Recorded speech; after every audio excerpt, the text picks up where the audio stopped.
હે ગુરુ મહારાજ, સદગુરુ જેના સાચા, સાચી જેની વાસા, એ તો સૌને સરખા ગણે, મુખથી જૂઠા કદી ના ભણે.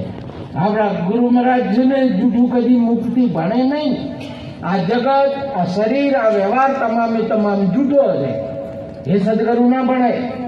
સદગુરુ પરમ તત્વને પ્રગટ કરે. બસ જેમ એક વલોણા વાળી ખાલી ઘીને પ્રગટ કરી નાખે છે. તમે જોવા ને તપ થાય ગમે તેમ. તમે ભેંસ જોવા બેહો ને ભા, તમે ના જોવા જાય. અને એની દોનારીઓ આમ કઈ ઠક લગે, હાથ મારાનું કરનું આમ ફેરવી નાખે ને, એક ડોલ ભરી દૂધ કાઢે, ધડાક લાગે. આને ત્રાસે એનો ફેંક આવી જાય. આને તમે ગમે કેરી જાઓ તો ના આવે. સમજ્યા? એ જે કરનાર કરે છે કોટ પહેરી પહેરીને, કોઈ પાડો છે પાડું મરી ગયું હોય આ તો કરે છે એ બધા. સમજ્યા કે માટે સદગુરુજીનો મહિમા સુંદર બેન ગાયો આપણા મહારાજ શ્રી વર્ણ્યો તો ગાયો પ્રથમ. સદગુરુ રાજી સબ જગ રાજી, રાજી મારો સર્જન હારો. અને સદગુરુ રૂઠા તો સબ જગ રૂઠો, રૂઠી ગયો આ સર્જન હારો.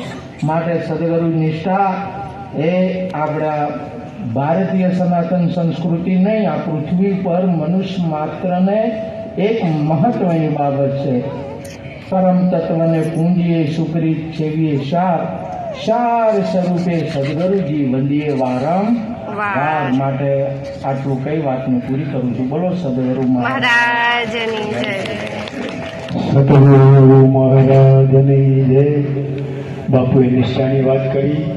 ફરતા ફરતા ધંધો કરતા ધ્યાન ધણીનું ધરવું, નિરંતર કે નિષ્ઠાનું પરિભ્રમથી અસરવું.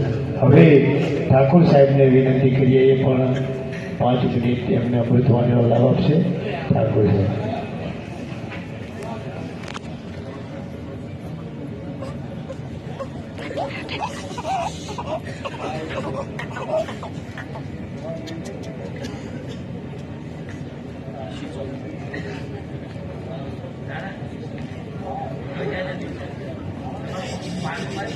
हेलो,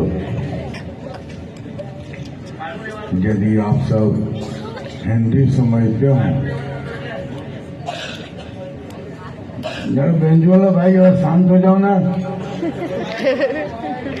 जरा शांत हो जाओ.